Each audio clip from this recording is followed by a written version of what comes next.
Tá? Hoje nós vamos falar de revisão criminal. É uma matéria importantíssima, né, que, apesar de ser tratada no capítulo e título do Código de Processo Penal que fala dos recursos em matéria criminal, não se trata de um recurso. Né? Revisão criminal não é um recurso. Nós podemos falar que ela é uma ação penal rescisória. É o único instrumento capaz de modificar a coisa julgada material. Ou seja, de constituir, né, ou ação penal constituir uma nova situação jurídica para o requerente desta ação de revisão criminal. Então nós podemos chamá-la de ação penal rescisória ou uma ação penal constitutiva. A gente fala ação penal rescisória às vezes porque ela está ligada a algum grau de semelhança com uma ação rescisória lá do artigo 266 do novo Código de Processo Civil.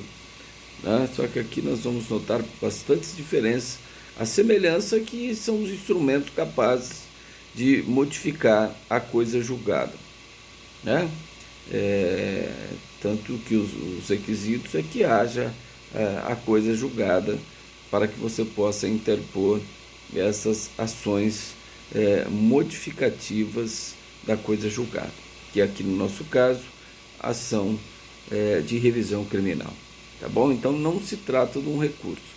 Às vezes, por força do hábito, a gente acaba falando recurso de revisão criminal, mas no sentido estrito não se trata de um recurso, é uma ação, porque instaura-se uma nova relação jurídica. O recurso ele ocorre dentro da mesma relação jurídica. Já a revisão criminal não.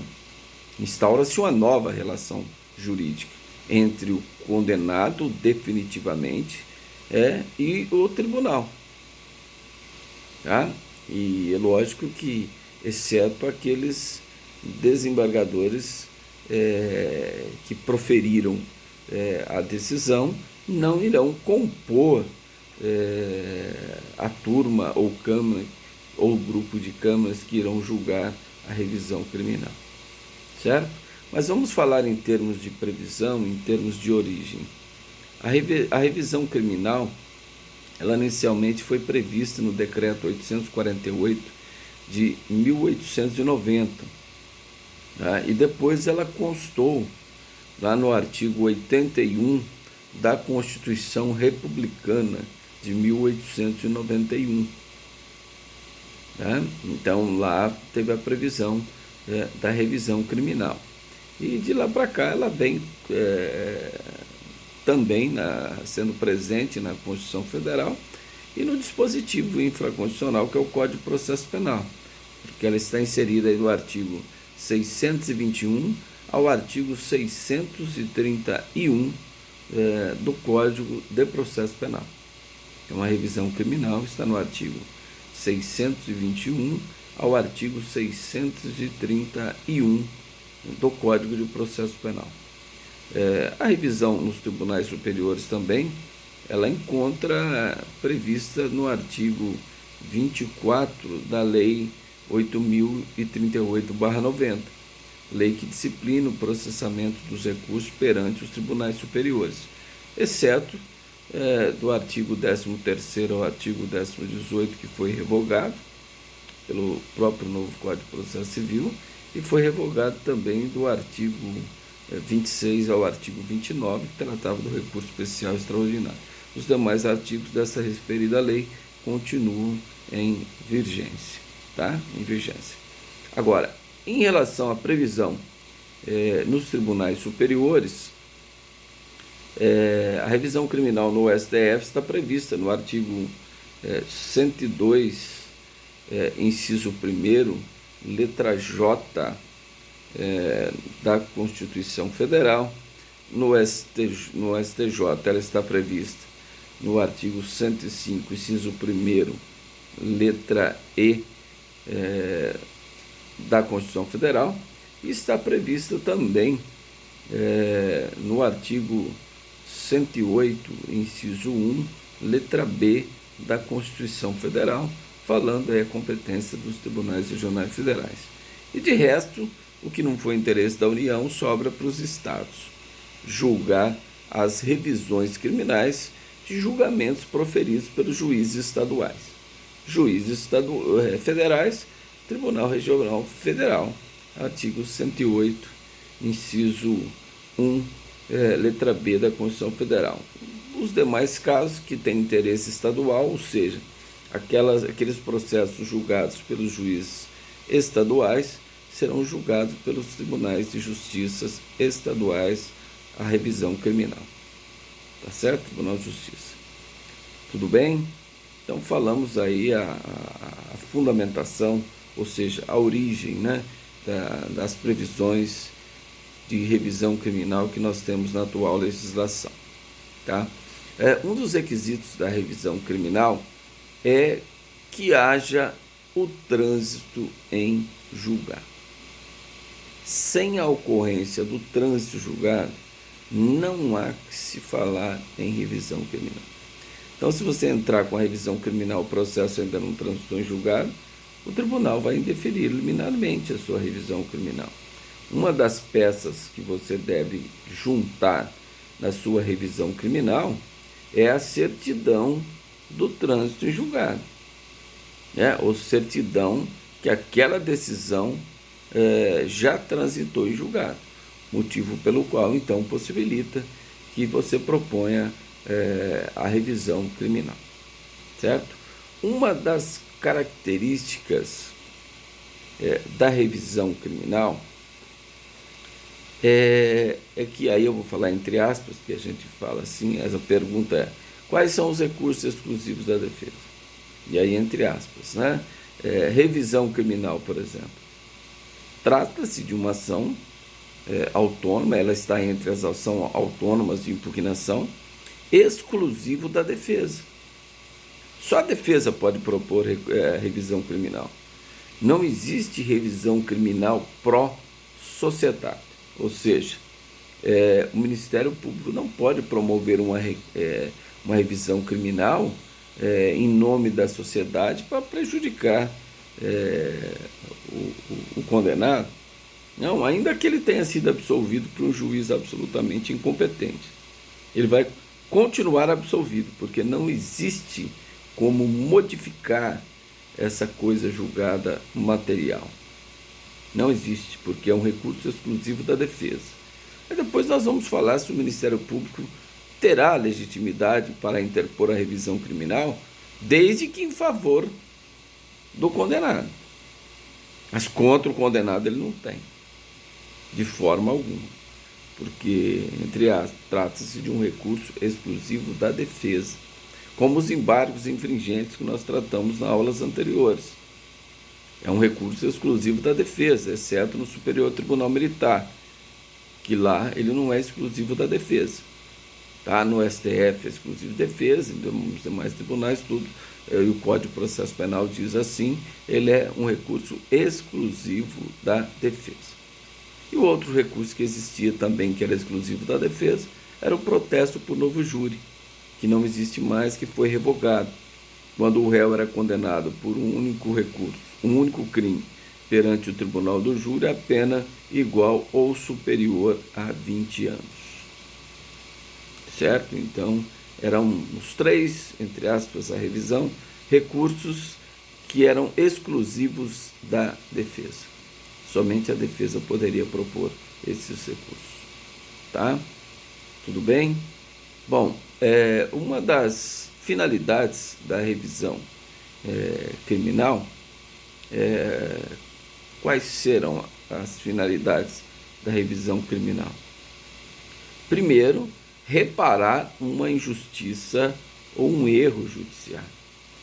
Né? Uma pessoa que foi condenada, por exemplo, injustamente, ou houve um erro judiciário, um irmão foi condenado no lugar de outro irmão e transitou em julgado essa decisão condenatória. Então, nesse caso, nós teremos a revisão criminal para corrigir esse erro judiciário, esta decisão injusta. Tá? Então depois nós vamos comentar, porque como a ação rescisória, lá do processo civil, do artigo 966 do novo Código de Processo Civil, ela indica várias hipóteses taxativamente previstas para que você possa propor uma ação rescisória. Aqui na revisão criminal também não é diferente. Não basta que o sujeito tenha sido condenado definitivamente. Deve estar enquadrado em uma das hipóteses de cabimento da revisão criminal, que está prevista no artigo 621 do Código de Processo Penal. Se não se enquadrar em nenhuma daquelas hipóteses do artigo 621 do Código de Processo Penal, não há que se falar em revisão criminal, porque não cabe revisão criminal.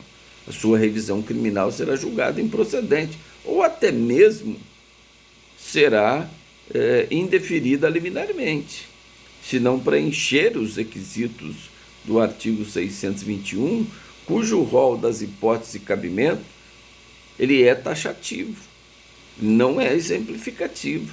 Só cabe revisão criminal exclusivamente nestas hipóteses. Tá certo? Tudo bem? Nós vamos tratá-las daqui a pouco falando de uma a uma. Então, falamos aí das características, da finalidade, e agora vamos falar da legitimidade. Quem terá legitimidade para oferecer a revisão criminal? Então, nos termos do artigo 623 do Código de Processo Penal, será legitimado o próprio réu. Ele tem legitimidade ativa para interpor recurso, entre aspas, né, de revisão criminal, procurador legalmente habilitado, ou seja, o sujeito que é inscrito na Ordem dos Advogados do Brasil, ao entendimento minoritário, eu já vou falar em relação a essa questão, e também o CAD, né, na morte do condenado, é possível que o CAD, cônjuge ascendente ou ascendente, ele se habilite e proponha a revisão criminal. Mas vocês vão perguntar, mas o sujeito já faleceu, então cabe revisão criminal? Cabe. Nós vamos falar daqui a pouco do prazo para você interpor, se tem prazo ou não. Diferentemente da ação rescisória no processo civil, aqui a revisão criminal ela não tem prazo. Ela pode ser proposta depois do trânsito julgado, é lógico, como requisito necessário. Durante o cumprimento de pena, certo? Então o sujeito foi condenado, transitou em julgado a condenação. Ele pode propor a revisão criminal? Pode. Ele já terminou de cumprir a pena. Ele pode propor revisão criminal? Pode. Ele já até faleceu. Os familiares, cônjuge, ascendente, descendente ou irmão, pode promover a revisão criminal? Pode. Ah, mas por que isso? Se ele já não está cumprindo pena? Bom, se ele está cumprindo pena, o que você visa restabelecer é o status libertatis, ou seja, é o estado de liberdade dele que foi suprimido com uma condenação injusta ou com a ocorrência do erro judiciário, um erro in judicando, certo? Agora, se ele já cumpriu a pena ou se ele já até veio a falecer, o condenado, você busca restabelecer o status dignidade, ou seja, a dignidade que foi perdida pelo condenado por um erro da justiça, né? Seja por uma condenação injusta, seja motivado por um erro judiciário. Então, é isso que visa estabelecer. Se ele está cumprindo pena, você visa restabelecer o status libertatis. E se ele já cumpriu a pena, ou já até faleceu, os familiares vão buscar recuperar a dignidade, status dignidade, ou seja, a dignidade que foi perdida com aquela condenação injusta, aquele erro judiciário. Então ele teve a dignidade perdida perante os demais pares da sociedade em que vive. Motivo, então, que não só depois que ele cumpriu a pena, ele poderá promover a revisão criminal, ou até mesmo se ele vier a falecer, os seus familiares, nesta ordem, cônjuge, ascendente, descendente ou irmão, poderão buscar recuperar aquela honra, né, aquela dignidade que foi perdida com aquela condenação injusta, condenação arbitrária ou até mesmo pelo erro judiciário, certo? Então, falando em legitimidade ainda, há um entendimento na doutrina que o próprio réu poderia propor a revisão criminal.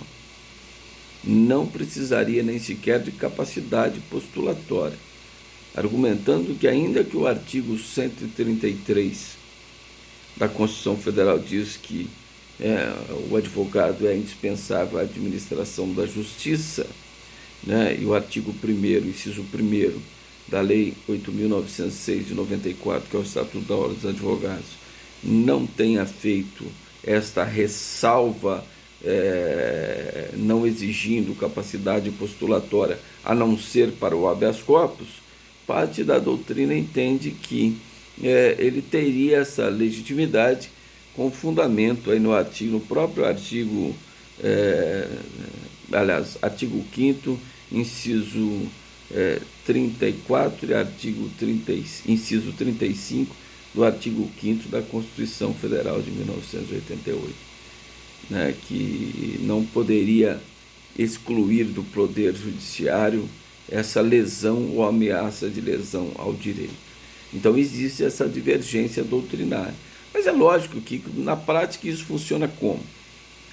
O preso está lá cumprindo pena, ou ele já até cumpriu a pena.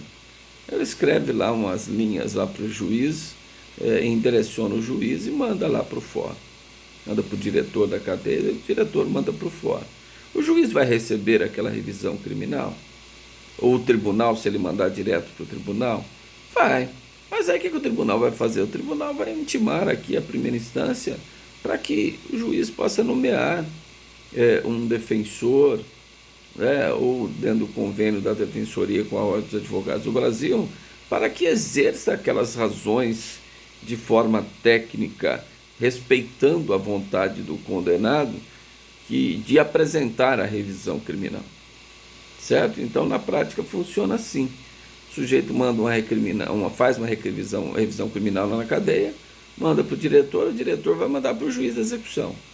O juiz da execução manda registrar aquele documento e intima a defensoria para exercer aquela vontade do preso na forma técnica. Né? Se ele não tem advogado constituído, ele tem direito a uma assistência judiciária.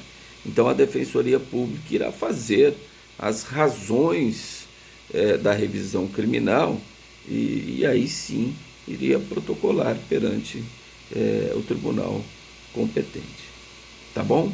Então, nós temos como legitimidade o próprio réu, com essa ressalva, né, que eu acabei de dizer, procurador legalmente habilitado, ou seja, ele pode outorgar poderes ao advogado, inscrito na Ordem dos Advogados do Brasil, que irá propor a revisão criminal em seu favor. Né?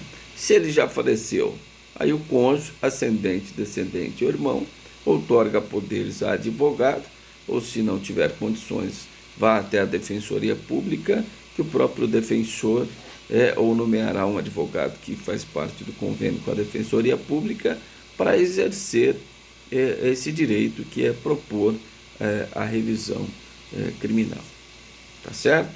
E se eventualmente o condenado propõe a revisão criminal, ela está em trâmite, e ele vem a falecer, aí o juiz irá nomear um curador especial. Salvo engano, artigo 631 do Código de Processo Penal. Tá? Então, na morte do autor da revisão criminal, ou seja, do condenado, o juiz vai nomear um curador especial e vai até o fim a revisão criminal. Ela será julgada lá no tribunal e o tribunal vai dizer se ele julga procedente ou julga improcedente a revisão criminal. Tá? Quando é revisão criminal, nós falamos de dar provimento, negar provimento. Não porque ela vai tramitar perante os tribunais. Então lá nós falamos de julgar procedente ou improcedente, porque é uma ação. É uma ação que está sendo julgada pelo Tribunal de Justiça, pelo Tribunal Regional Federal, exceto as ressalvas de competência originária, conforme eu já adiantei, o artigo 102, inciso 1, letra J, os crimes de competência originária do Supremo Tribunal Federal e os crimes de competência originária no Superior Tribunal de Justiça, está no artigo 105, inciso 1, letra E, da Constituição Federal, nos casos de competência originária. Nos demais casos, os tribunais competentes para julgar revisão criminal são os tribunais de apelação.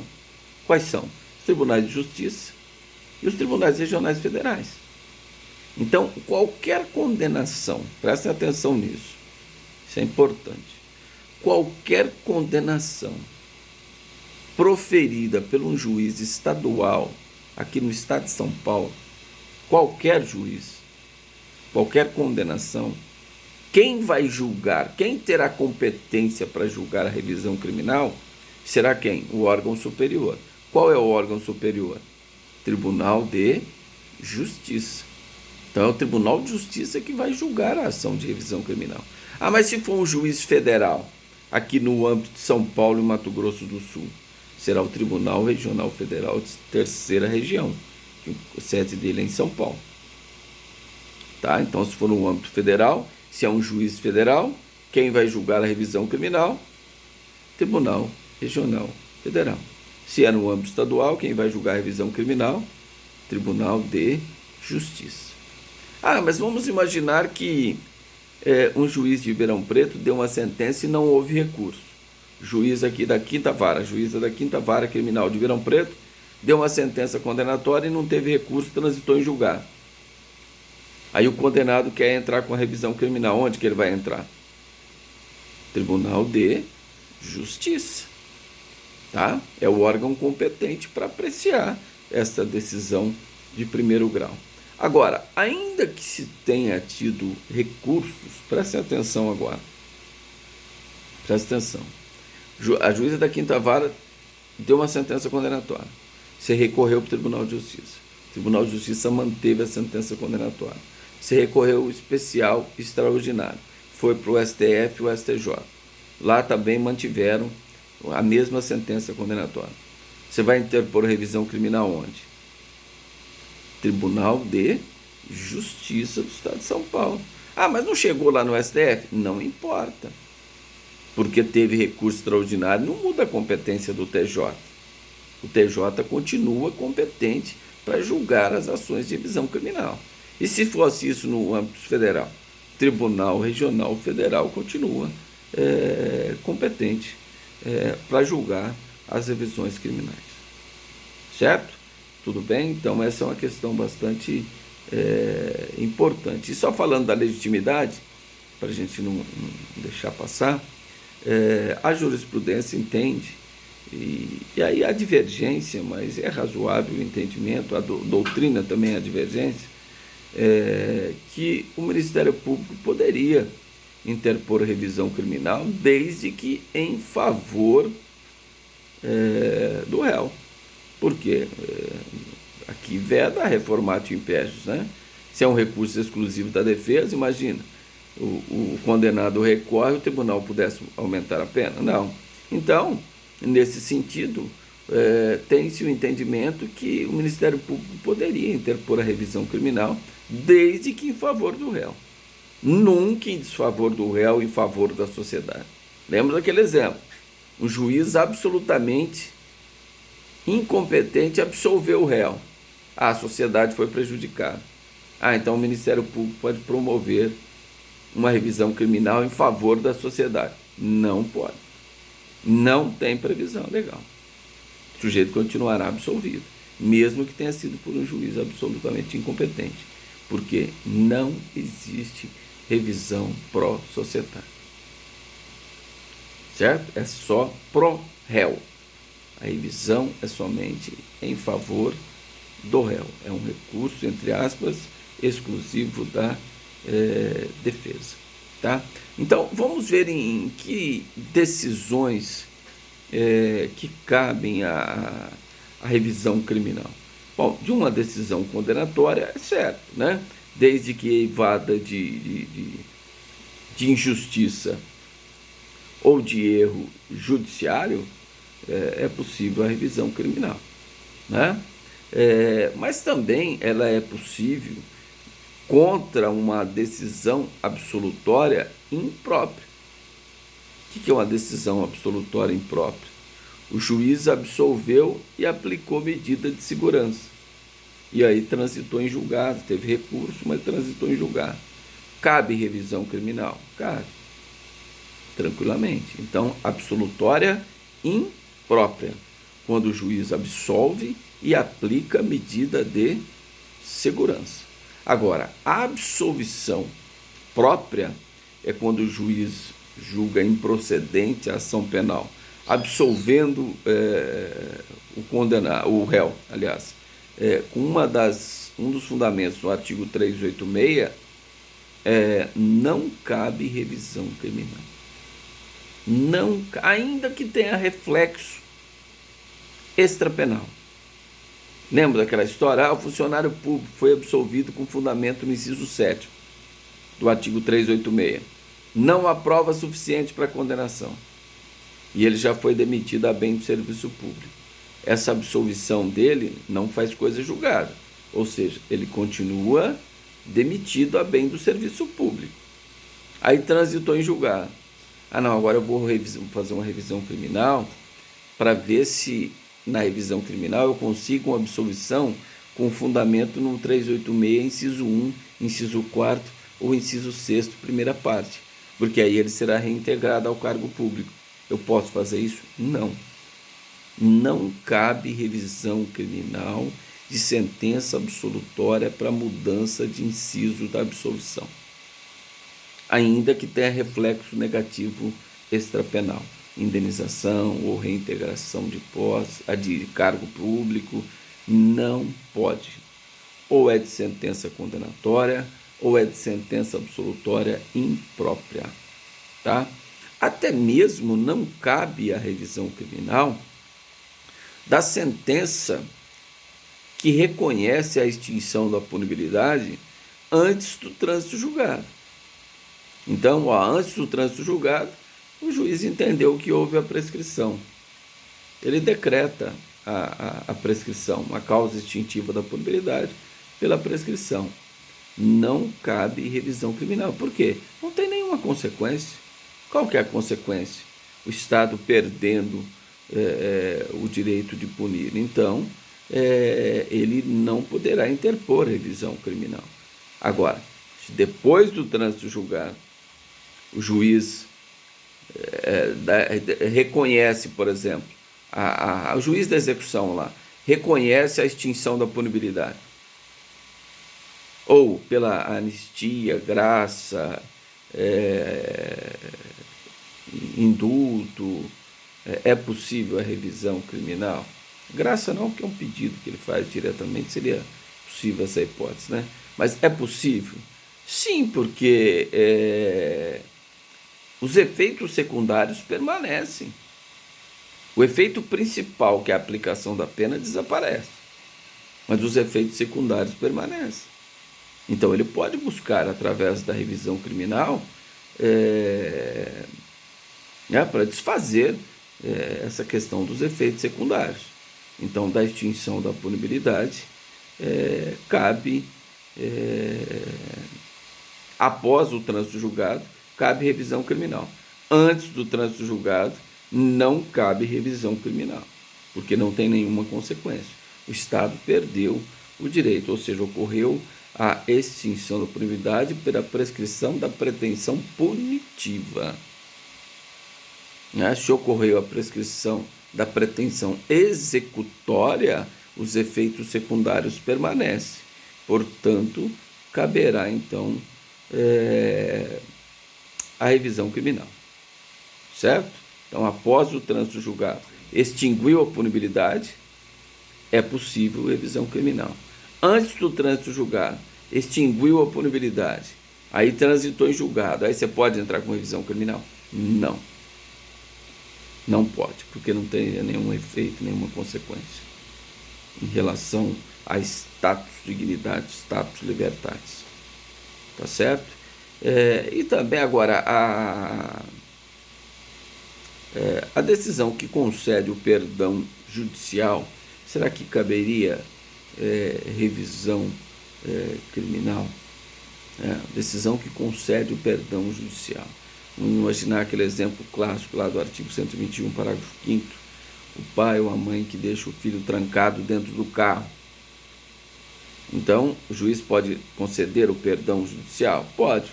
Significa isso: quando as consequências daquele comportamento atingiram um agente de forma tão grave que se torna desnecessária a aplicação da lei penal. O sujeito já foi penalizado o suficiente. O direito penal não ia exercer nenhuma finalidade em sendo aplicado em desfavor desse pai ou desta mãe, porque com a morte do filho, com aquele comportamento, ele já foi penalizado suficientemente, né? Então, nesse caso, surge uma discussão. Se você for no entendimento do STJ, o STJ entende que a sentença que concede o perdão judicial, ela é declaratória de extinção da punibilidade. Não caberia, né, a revisão criminal. Agora, se você for, o próprio Supremo Tribunal Federal tem entendimento que trata-se de uma sentença condenatória. Somente não subsiste o efeito principal, que é a pena. Os efeitos secundários permanecem. Então, o pai que esqueceu o filho trancado dentro do carro, que acontece? A mãe poderá entrar com ação de indenizatória contra o pai? Sim, poderia. Nessa visão do Supremo Tribunal Federal.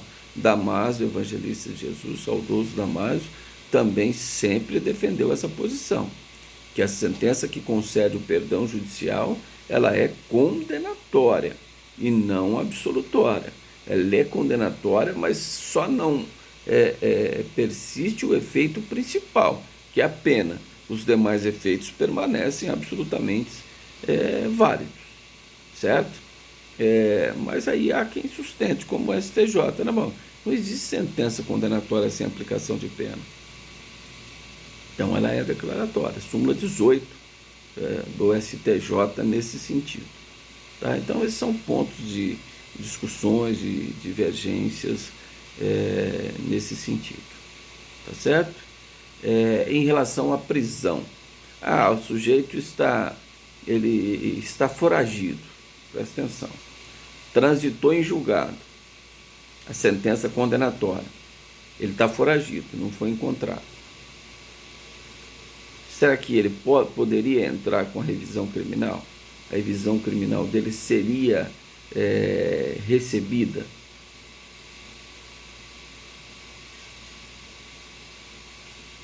Olha, com que fundamento?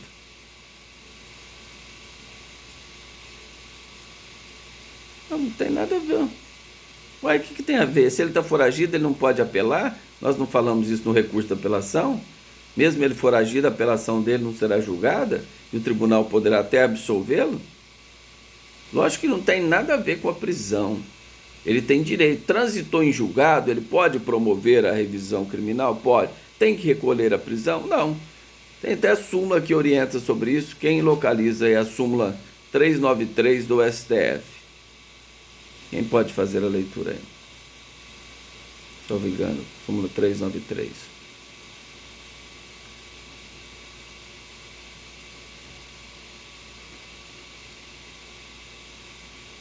Pode ler, por favor.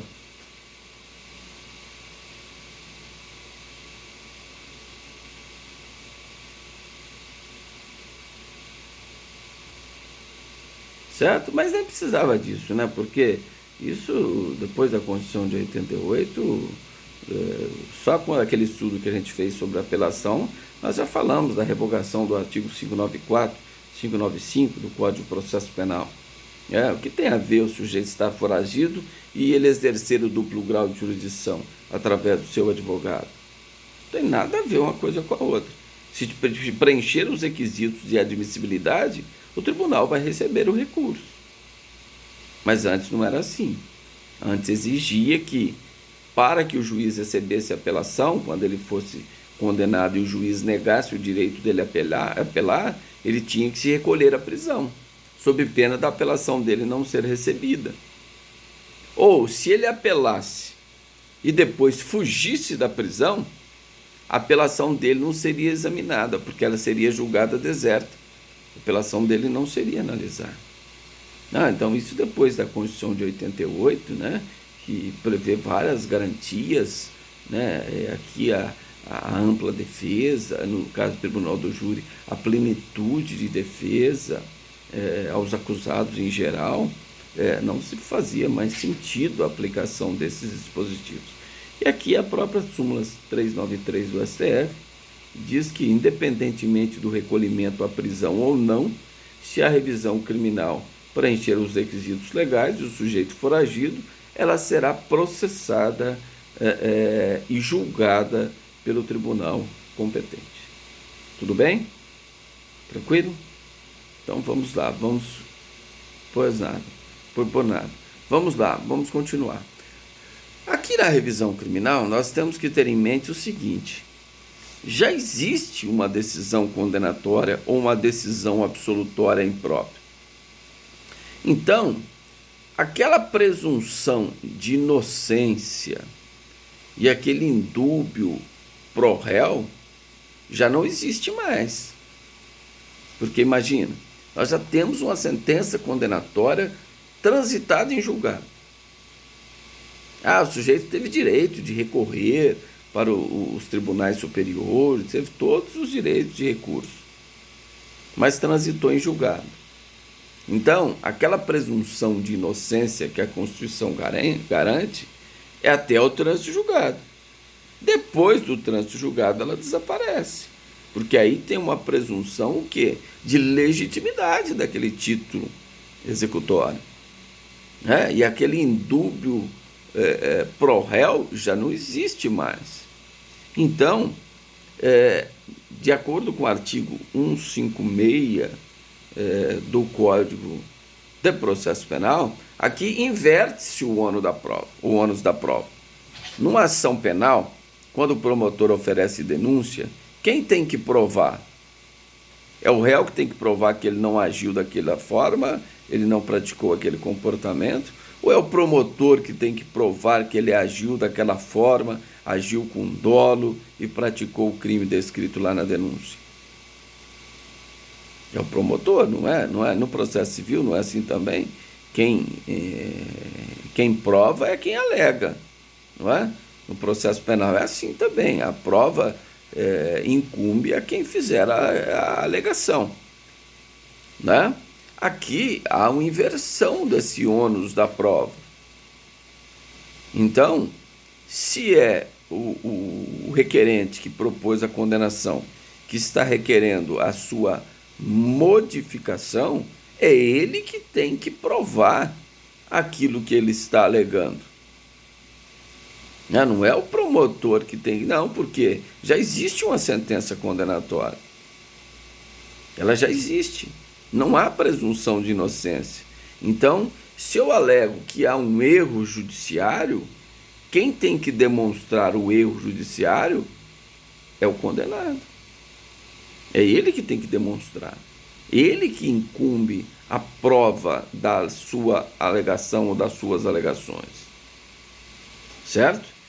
Então, aqui nós temos essa inversão.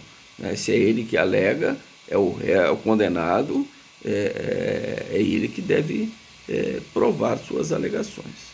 Então, nós vamos verificar agora as hipóteses de cabimento de revisão criminal. Então, se a gente verificar aí no artigo 621 do Código de Processo Penal. Quem puder abrir o código aí já no artigo 621, já vamos fazer a leitura do artigo 621, que são números causos, né? Ou seja,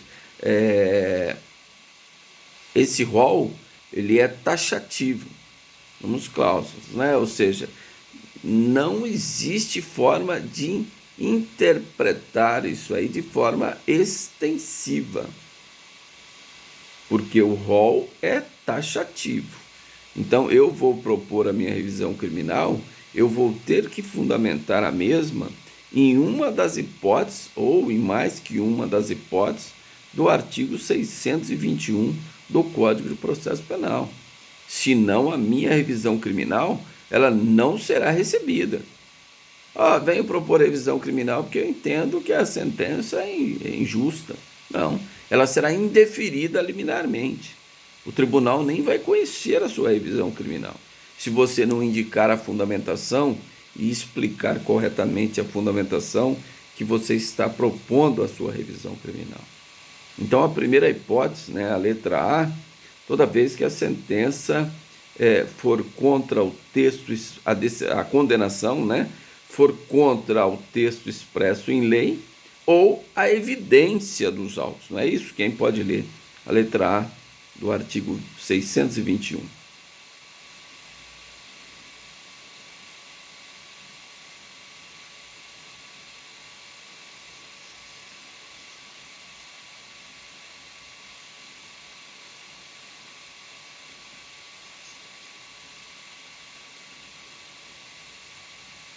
Certo? Olha aí.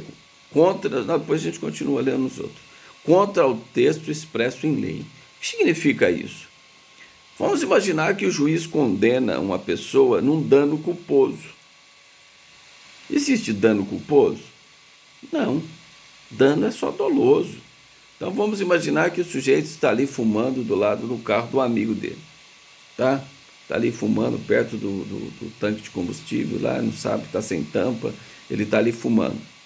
Aí de repente dá uma explosão, pega fogo no carro do colega dele. Ele tem que pagar o carro do colega dele? Tem. Ele cometeu um ato ilícito. Mas ele responde por crime de dano? Não. O dano é só...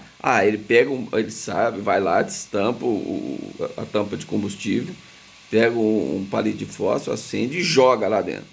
Aí ele está com dolo de destruição. Eu quero destruir, inutilizar, deteriorar o carro do meu colega. Então eu agi dolosamente. Aí eu cometi o crime de dano?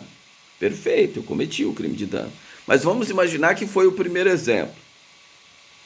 O sujeito não assumiu o risco, ele nem sabia que o tanque estava sem tampa e ele está fumando ali perto, ali pega fogo no carro. Ele não responde pelo crime de dano. Ele responde civilmente, responsabilidade civil, mas responsabilidade criminal não. Mas o juiz condena ele em dano culposo.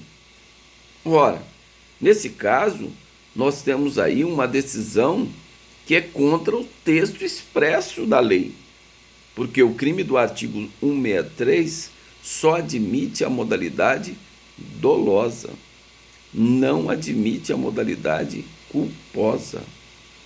Então eu entraria com a revisão, com fundamento no 621, letra A, primeira parte. Justamente por isso, porque houve uma decisão contra o texto expresso em lei. Ou o juiz condenou a pena de 2 anos de reclusão um rapaz de 17 anos. Ora, a lei não diz, no artigo 28, que o menor de 18 anos ele é inimputável, presunção absoluta. Não é, o menor de 18 anos não comete crime. Mas o sujeito tinha 17 anos e alguns meses, o juiz condenou ele a uma pena de reclusão. Né? Então, o juiz não pode. Quem vai aplicar medida de segurança é o juiz da infância e da juventude. Mas o juiz da vara criminal condenou. Cabe revisão criminal? Cabe. Por quê? Porque essa decisão do juiz está contrariando os textos expressos da lei. Então, o seu fundamento da revisão criminal seria esse, um fundamento no artigo 621, né? Não lembro se é letra A ou inciso primeiro, agora não me recordo, acho que é letra, né? Letra A. Como? Como?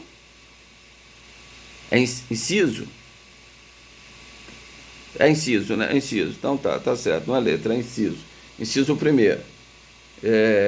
Na sequência eu daria mesmo, mas vamos colocar como inciso primeiro da letra do artigo 621, primeira parte.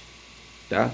A segunda parte é quando estiver a sentença contra a evidência dos autos. Aqui é o que a gente mais usa. Por quê? Não é necessário que haja uma prova nova. Aqui você não pode usar a revisão criminal como nova apelação, né? Você já apelou, agora transitou em julgado, você vai fazer o mesmo pedido na revisão criminal. Não é isso. Mas quando você vai fazer com esse fundamento que a decisão condenatória está contra a evidência dos autos, você vai discutir justamente essa questão da prova que está lá nos autos. Ora, se 5 pessoas caminham no mesmo sentido, que olha, não era ele que estava lá, a gente viu a 15 metros, a 10 metros, a outra que fala viu a 5 metros, não era ele, a fisionomia era diferente, as roupas eram diferentes, e 2 pessoas falam que era ele, que estava também ali a 5 metros de distância. Então a gente verifica que todo esse conjunto probatório está levando a uma absolvição. E o juiz, contrariamente, ele condena. Então, nesse caso, nós podemos falar que essa sentença condenatória, ela está contra a evidência dos autos. Então, a revisão criminal, nesse caso, seria com este fundamento, que a sentença condenatória está contra a evidência dos autos. Então, esse seria um novo fundamento que deve ser utilizado. Tudo bem? Então, essa seria a que a gente mais utiliza, né?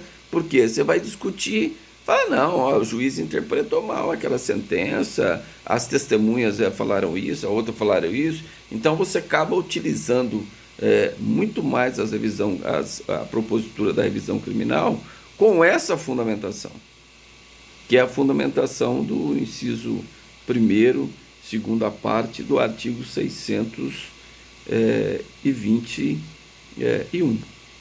Tá certo? Tudo bem? Agora, pois não.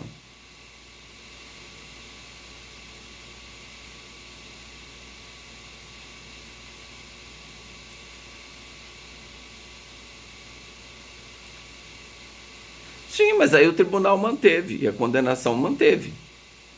E aí, o que você vai fazer? Qual recurso, entre aspas, qual ação que você poderia propor? Revisão criminal para modificar, porque aquela decisão condenatória que foi mantida pelo tribunal, ela ofende o texto expresso da lei. Então, para você entrar com a revisão, presumo que você fez tudo isso. Mas vamos imaginar que você não fez. Você é obrigado a apelar? Você não é obrigado a apelar, O juiz te condenou aqui, condenou um menor de 17 anos, um menor de 18. Transitou em julgado aqui porque não houve recurso de apelação. Cabe uma revisão criminal para você dizer que aquela sentença condenatória do juiz foi contra a disposição expressa de lei? Cabe, tranquilamente. Mesmo que houver apelação e o tribunal tenha mantido aquela decisão, você pode promover a revisão criminal. Por quê? Lá no tribunal são outros desembargadores que vão analisar. São outros desembargadores. Não, aqueles que participaram do julgamento não irão participar da revisão criminal. Tá certo? Tudo bem? Por nada. Então, agora, para você discutir questões de lei mais benéfica, por exemplo, transitou em julgado. Aí vem uma lei que vai melhorar a situação do sujeito. Ela pode retroagir a lei mais benéfica e atingir até mesmo aquela pessoa que já teve o trânsito julgado. Abolir, por exemplo, o crime. Pode, não pode? Será que é necessário revisão criminal? Não. Quem pode ler a súmula 611 do Supremo Tribunal Federal? Nesse caso, o próprio do juiz da execução, com fundamento até mesmo no artigo 66, inciso 1 da Lei 7.210 de 84, já fala qual que é a competência do juiz da execução, e dentre as suas competências está essa, de aplicar a lei nova mais benéfica. Então não é necessário revisão criminal quando o sujeito foi condenado, está cumprindo pena, vem uma lei mais benéfica e você quer que essa lei mais benéfica seja aplicada ao condenado. Você não precisa da revisão criminal. O próprio juiz da execução, de ofício, já deve proceder desta forma. Salvo engano, é isso, súmula 611 do STF, não é? Localizaram aí?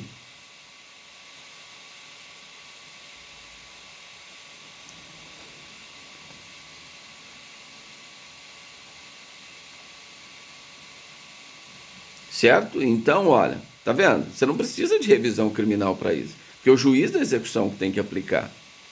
Ah, o juiz da execução não aplicou. Bom, aí tem uma agravo à execução lá, tem vários declaratórios, tem agravo à execução para você discutir essa questão. Tá certo? Tudo bem? Você não precisa revisão criminal para isso. Não, aliás, você não precisa não. Não cabe, né, revisão criminal para isso.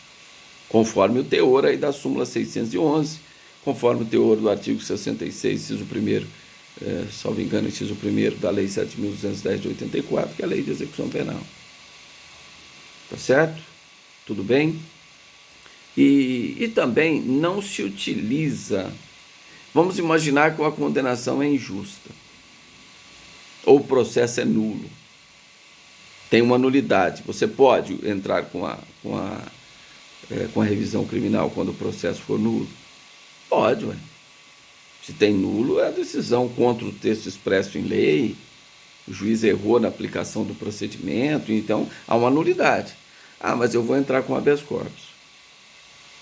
Habeas corpus não pode ser utilizado como sucedâneo de recurso. Não pode. Se tem um recurso, aqui nós estamos falando de ação, não estamos, é a força do hábito, porque a gente fala de maneira geral.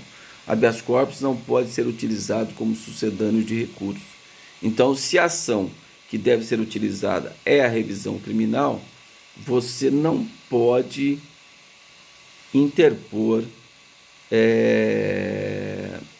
o habeas corpus, porque o habeas corpus não pode ser utilizado como sucedâneo de recurso, certo? Mas em caráter excepcional, vamos imaginar, descobre-se que o irmão está preso no lugar do outro irmão e tem prova idônea disso. Você vai esperar o julgamento da revisão criminal, que pode demorar 6 meses, 7 meses? Não, você entra com habeas corpus, ou o próprio Ministério Público poderia entrar com habeas corpus em favor do condenado, para que ele seja colocado, condenado equivocadamente, né? Ele seja colocado em liberdade. Até o julgamento da revisão criminal, que iria esclarecer corretamente essa questão. Então, você não pode utilizar habeas corpus como sucedâneo de recurso. Só que você também, às vezes, pode utilizar o habeas corpus juntamente com a revisão criminal, mas dando um caráter de excepcionalidade. Tá? Então você entra com a revisão criminal, mas entra com habeas corpus o quê? Tendo em vista que a injustiça ou o erro judiciário, ele é manifesto. Se ele é manifesto, o sujeito vai ficar esperando o julgamento da revisão criminal 6, 8 meses? Não. Coloque ele em liberdade através do habeas corpus e aguarda o processamento da revisão criminal. O próprio tribunal pode falar, defiro em sede de habeas corpus que ele aguarde o julgamento da revisão criminal em liberdade. Ah, mas então a revisão criminal tem efeito suspensivo? Não, de jeito nenhum. Se o sujeito está preso, cumprindo pena, você entra com a revisão criminal, vai suspender? Não. Eu estou te dando esse exemplo assim, de caráter excepcional, mas não vai suspender a execução. Se ele está cumprindo pena, você entra com a revisão criminal, ele vai continuar preso. E a revisão criminal vai ser julgada. E aí pode acontecer várias coisas. O tribunal pode desclassificar. Ele foi condenado por roubo, o tribunal pode entender que aquilo não é roubo, é furto. O tribunal pode anular o processo. O tribunal pode absolver. O tribunal pode reconhecer uma causa de diminuição de pena que não foi reconhecida na sentença. Tudo isso o tribunal pode reconhecer em sede de revisão criminal, mas não tem efeito suspensivo. Você pode utilizar o habeas corpus, como eu disse, quando essa injustiça, esse erro judiciário, ele é assim descancaradamente comprovado com antecedência, vamos dizer assim. Aí você pode manejar um habeas corpus concomitantemente com um recurso, aliás, com uma ação de habeas corpus. Tudo bem? Tranquilo? Falamos do HC como sucedâneo de recurso, certo? Que não pode ser utilizado.